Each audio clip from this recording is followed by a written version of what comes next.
welcome back to the S.H.E Gallery Show. Thank you for being with us today. Thank you for being with us, Johnny. Thank you for having me. Thank you for being with us live today at CAN TV. Please remember that you can join us in this conversation throughout the segment at 312-738-1060. That number is also found on the bottom of the screen, and you can join us at any time. Please remember that you can also visit us on our website, sharinghisenergygallery.net. You can always email us, call us. And today we have a really special show, and we have so much to cover. We have legendary pro skater Johnny Fonseca here with us, and we're going to jump right in because we have so much to say. You're originally from Aurora? Yes, You want to tell us a little bit about your growing up and skating ever since you were 8 years old? I grew up in Aurora, Illinois, and the first time I really got into skateboarding, I was visiting my grandparents in Puerto Rico, and my uncle's friend had special ordered a skateboard, obviously from like Cal something out in California, and I freaked out when I saw it. So my uncles were like, "No, when we get back to Aurora, we have a skateboard at home. We'll show you how to ride it." That was your introduction to skateboarding. Yeah, So you were born in Aurora, and you're Puerto Rican, Yes. and you used to visit Puerto Rico every summer, so you Yeah. have a lot of Puerto Rican roots. Yes, I do. And you basically grew up there as much as you grew up here. Yes. And then at some point you moved to Chicago, and you also lived in California. You want to talk to us a little bit about your travels? Ooh, yeah. Where to start? I moved to the big city from Aurora, and Well, David, we'll talk a little bit about Steve Sider, right? So you're Yeah. earlier on. So you Yeah. start skating, your uncle's teaching you, you're 8 years old, and then when you're about 13 or 14 or so, one of your friend's father, was he? Or who was he? Steve Sider? Steve Snyder, he was like a well-known skater back then also. So he was kind of like the big brother. And he moved out to Aurora, and I met him, and he was like, "You need to start coming to the city and skate with us." And he put together a team. So Yeah, like he put everybody together a from the team. burbs is coming down the metro, coming into Chicago. It was... Stayed in Lake, Daily Plaza. Yeah, stayed in Lake, Daily Plaza. That's, oh my God, those are the landmarks of where a lot started. So It's really interesting. We had here Johnny T, or Joey T, sorry, not too long ago, and he's also a skater. And two things that you both mentioned was, people call skating an extreme sport, but you both refer to it as a form of an art. Yeah. And that was one of the examples that you look at these obstacles and you say, can I do that? Can I challenge myself? And then you learn so much perseverance. Exactly. And boy, did you learn some perseverance. Oh my God, yes. I want to show some images, but I'll let you talk a little bit about what that was like. Like, when did you start deciding that you were going to take this serious, that you were going to be a skater for the rest of your life? And you have been ever since. Wow. Or you just always kept doing it? Yeah, I mean, it's something that, it's like my freedom. It feels great, like physically and mentally. I'm 45, and if I don't skate, I just feel like there's something missing. Yeah, it's just a freedom. It's a passionate freedom, I guess I would say. And everybody can do it however they want to do it. You don't have to follow any trends, or, that's what skateboarding is for you to express yourself in your own way. It's a good way to shine on the rest of the planet, just saying. And we're talking about skating back in the 80s, right? And then by the time we get to 1995, you become pro. Yeah. What was that like for you at a time where we didn't have events like Damn Am, where you have all of these opportunities, Yeah, where people can go and compete, where we have organizations that can teach a child to skate, and it's legal, and now we have skate parks. And at this time, you're challenged by the police. You're challenged by looking down upon just for trying to do something that makes you happy, that it's actually disciplining you in very many ways. Definitely. It's not respected. So now that we have all of these opportunities, and you grew up in this era where it was like grassroots, what has that been like for you? Or what was it like to become pro during that time, I should start? Oh, I couldn't believe it. Like, I couldn't believe that I had wheels and, T-shirts and boards with my name on it. It was unreal. No pun, but it was very interesting to, like, I'd go down to the Embarcadero area in San Francisco, and I'd see kids with skateboards with my name on it. I'm just like, That's amazing. oh my God, like, doing this for a living. Like, this is what I'm doing. Like, So how does one go pro in your era? So now, so people know, people that don't know, now people go pro, they compete around the city, around the world, and then they end up in Tampa, Florida. yeah, for sure, November, the spot. and then you have this big, huge competition, and then there is where you go pro, right? And you get all these perks and endorsements Yeah. and sponsorships. But that wasn't happening back in 1995 when you became pro. How did you become pro?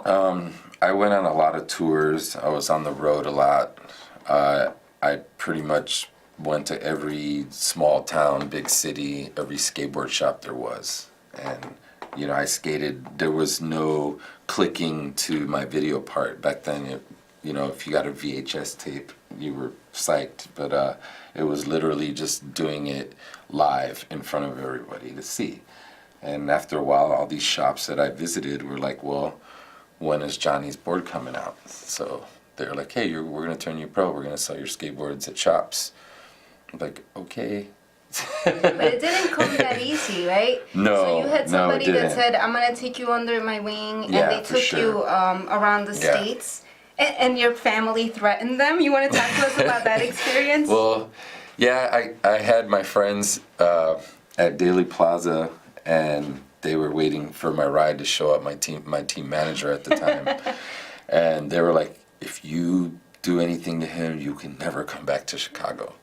And then after that, we went out to the suburbs to do a skateboard demo, and he met my mom, and my mom made him feel this small. She's like, he's my only one, and I have 8 brothers, so if you don't take care of him well, then we're going to come after you. There's a lot of us. Basically. No pressure. No pressure. And even though you have a lot of have siblings and this, but this is you and your mommy's baby. Yeah. And then there was something interesting about this man that you want to share with us about the man that started the skate park. He said because he didn't just gather you, right? Like he helped other people. And one of the things that was noticed later, right? He brought to your attention. Yeah, like my team manager at the time, like he put together a team, and you know, we did a lot of grueling tours, you know, throughout the whole summer, blah, blah, blah. And then, you know, later on, after the fact, we were talking, and he was like, you know, the reason why I chose all of you guys for my team is because you come from single parents. And I was like, oh, wow, I didn't even think or realize that. But, you know, looking back, I was like, wow, yeah, my teammates, most of them were all from single parents. And, you know, it's like, troubled youth, or you know, kids that aren't from the proper background or whatever, you know, getting support from, you know, fans and skateboard shops. And you know, it was a way out, I guess, for some of us. So It's really interesting that you say that, because one of your first contests, if not your first contest, was at a church. Yeah. And that was Skaters for Christ. Yeah, Skaters for Christ. It was because they thought that you needed salvation because you skateboarded. They thought they were gonna save us. But skateboarding saving the rest of y'all. Exactly. So That's what's so ironic about that. Here the church thinks, okay, we're gonna let you skate, you know, and then we're gonna pray for you. Yeah. Make sure that you know that what you're doing is wrong. And then you have a man that is saying, I'm going to use skateboarding to save you because I know that it's tough to grow up without a father. Yeah. So it's really interesting, that perspective. And then the reaction to all of this is that you went pro and you did something with yourself, something that you love, and the perseverance. But after this tour, and they take you all around the States, you decide you don't want to come home? Yeah. 75 degrees in the end of November in Oakland, California. I was like, yeah, I'm going to stay here. And how long did that trip last? Whew. I stayed there about 7 years. 7 years. Yeah, I lived in Oakland. Mom, I'll be right back. Yeah, I'll be back. Mama. 7 years later. Yeah. She used to come visit me, though. When I first turned pro, my mom was like, wait a minute, so they're going to pay you to ride a skateboard? And she flew out to California, and she came and visited me, and I showed her, yeah, there's an art department, you know, there's the photography studio, there's the team manager's office, like the sales room, you know, it's a thing. And check it out, Mom. It's real. I have a stack of my skateboards on pallets in the warehouse. Are you kidding me? This is weird. And then she's like, well, they better pay you then.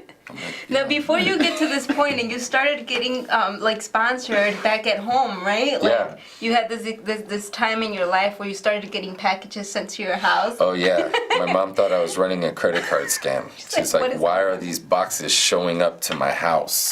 Like, how did you get this? Who is sending this to you? And then she finally met who and made him feel that small. That was the man that took you That around was the the man world, that and took- then yes. and then you did all of this, and it wasn't just like flowers and peaches. Like, oh, they're taking care of me down in California. Like, No, you want never. to talk to us about some of the struggles that you went through to get to where you're at, so people can know that it Yeah, wasn't I had to get a simple. job. And it's not like it happens now, right? No, Like things are so different. You know, there's a lot of money in this in skateboarding, and you know, even the amateurs are getting paid. And you know, before I was pro, I moved to California, and of course, I had to get a job. And you know, my third day in the city of San Francisco, you know, I got a job at Burger King. I just had to get a job. It was not, you know, you just had to do something. It's like, what are you going to do, sleep in the streets? You can't.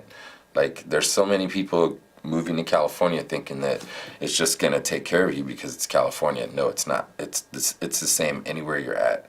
And definitely getting a job, and then I worked 2 jobs for a little bit and just making enough money to find an apartment, and I still had to share a room with a roommate. So, you know, it's not that glamorous. And then, you know, all I knew was I had to work, and then I skated. And then even when skating became a job, I still, you know, just to keep my mind sane, had a part-time job on the side just to, you know, just to make yourself realize that you're just a human being that has to work. It's like, enjoy this while you can. Yeah, it is very humbling. Like, I slept on floors and couches, and, you know. But none of this was in vain because the man was watching. Yeah, And it was they because were the watching. Man was watching They that were. You became pro. Yeah, they're like, we watched you, you got on your own feet, and you didn't rely on us so much, and just getting over that step definitely helped, you know, my career. You know, they were like, okay, you're a hard worker, you know, you're not just here trying to milk it, you know, and depend on us. And, you know, if you want it, you got to work for it. And you really stood out because of that. Congratulations. Yeah, definitely. But you didn't just do that. You were also a DJ. So just naturally, you're collecting records. Naturally, Yeah, you love the I'm a music. huge Naturally, music fan. you're in this history, Yes, right? yes. You want to talk to us a little bit about your experience as a Chicago DJ? Yeah, I mean, I grew up around some really, I would say, the best DJs in the world. I mean, can I say some names? Or- Yeah, absolutely. I mean, a Mark Farina, Derek Carter. Derek Carter. You know, Derek Carter. We all know Derek Carter. If okay? you're Chicago, Yeah, you and, know Derek Carter. And, you know, being from Aurora, there was this guy, Mike Hitman Wilson, that was part of the WBMX Hot Mix 5 crew. Uh-oh. And he was my neighbor. Taking a real bag. And if he's watching, I used to peek in your windows back in the day when you had them old school basement parties playing that Rafi Rosario, okay? Everybody knows. And if they didn't, now they Yeah, know. no, when, you know, we were kids, like, oh my God, this is house music, you know? And then my mom loves to dance, so I'm also, you know, I'm a salsero too, you know? Like, I love my salsa music. I'm Puerto Rican, I can't help it.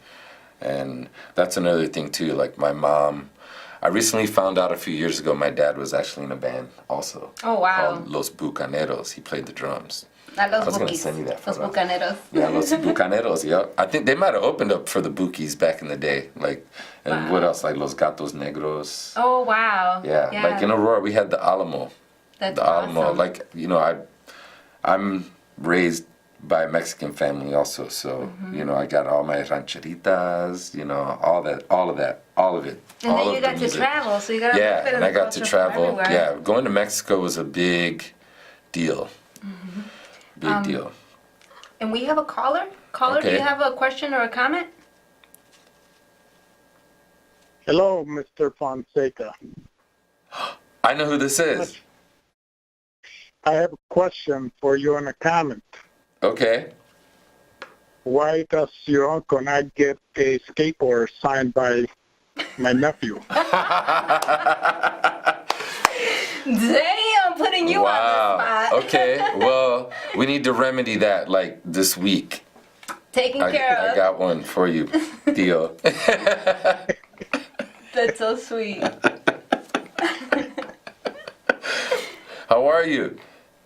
I'm doing fine, thanks. How are you? I'm good. Is this the uncle that taught you how to skateboard? This is my uncle Yeah. Felix, right? No, Which uncle is this? I don't know. Oh. I have 8 of The them. one that looks like Felix. The one that looks like long. Felix? Your long lost uncle. The old one. And who's that in the background? That's my wife. Oh, this is Raimundo. Yeah. Yeah. Got it. Yeah, Raimundo. Yes, yes. I definitely have one for you. I'll give you one of my new ones. I love that you're calling. I haven't talked to you in so long. Yeah, your mom put us up to it. Oh, So nice. cool. It's always nice to have that family support. Thank you so much for calling. I just want to show a clip. If you're done, do you have anything else that you would like to comment, or you're proud of your nephew, I bet? No. Well, we're proud of him. And we're just gonna go and show you a really small clip from some of the Bendición, images. tío. I don't know if I could pull this up. We're trying to get these images. Sorry. Okay, well, we'll move on to this video. So something else that you've done, because you've done so much. So you went on to a DJ, and then you managed. You took children from here and you traveled to Puerto Rico. Yeah. Yo, Reg, what up? I just calling let you know, fucking, I'm in home safe, and I had a fucking the greatest time of my life in Puerto Rico, and I want to say thank you to everybody else for fucking holding it down and supporting us, you know, for keeping it you and everything. So hopefully y'all made it back safe. Hopefully the rest All of around the it island. good. Something we've been wanting to do for a long time. I'll talk to you soon. And it was really awesome, you know, just doing what was done to me, I guess, you know, like, Giving back. yeah, giving back. Like, this guy, he's from Los Angeles area, and, you know, he never thought he was going to go as far as Puerto Rico. And what else happened in Puerto Rico that has been like made history that just happened over these last 3 years? What are we talking about, the hurricane? Oh my God, I'm sorry about that too. No, the park, the skate park. That was Oh yeah, in we Puerto opened up Rico. a skate park in my hometown in Yabucoa a couple years ago. Super fun. It was needed for sure. You know, somewhere for the local kids to go to because they can't always, you know, get around. And we did a contest, which was awesome. Had a bunch of different brands support us on that too. We had so many prizes. We had, you know, a fourth and fifth to all the divisions, and made sure all the kids went home. You know, all the beginners got head to toe, helmet, elbow, knee, everything. Yeah, they definitely have to promote that for the younger kids. And something really cool that you mentioned was that you like talking to these kids. You're not just like, oh, this is my story and I went through this, and they don't understand the way that you went through things. We can appreciate your history, but you like questioning them why they do this, right? You like Yeah, like asking them, what do they brought do you this out of your into heart or is it skateboarding? because Like of what? cool? Yeah, like what is it in the situation of your life that brought you to a skateboard? And I think that really stands out the difference of like just in history. At a time that maybe you were doing this, you couldn't have possibly been doing it because it was cool, because it wasn't like you were on television or there was no YouTube. No. You know, like one of the really cool things that for me to hear was move back in here, is how you used to learn tricks. How back in the day you used to order these magazines and wait for them to come like an entire month. You want to talk to us a little bit about that? You had to, you know, if you had a inspiration? subscription in your neighborhood, all the kids would come to your house and look through your magazine, beat it up. But it's like you looked at photos trying to figure out what the tricks were, you know, and if you had a sequence photo, that helped. But back then, you know, you'd learn tricks as they were invented. And like when pros come to your town, you ask them like, hey, I heard that you were doing this certain type of trick, and they'll do it. And then next thing you know, you and your whole town learn that trick. You know, like now all the tricks have pretty much been done, but now it's all these different combinations of how you can put them together. Where back then it was just we learned as it, innovated. As they came. Yeah, as it came. That's Definitely. awesome. And that makes a really big difference in history. I want to get this video up. I'm really sorry, but you can okay. visit our website. You can visit our website and you can check out the video there. We just put together this little clip on our S.H.E gallery page. Oh, maybe it's gonna let me play it here. And these are a lot of images from Johnny's growing up. We only have a few minutes left. Talk to us a little bit about. Oh yeah, like writing some of the best. Like that. California still celebrated. Like that.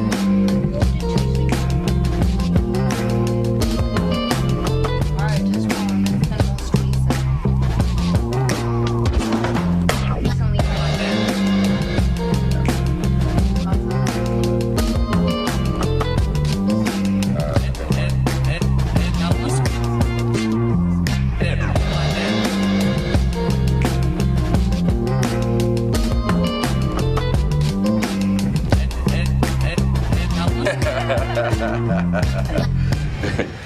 That's awesome. That's the beginning. We're just gonna wrap up the show. You want to give some more to our advisors or anything that you want to share with the audience?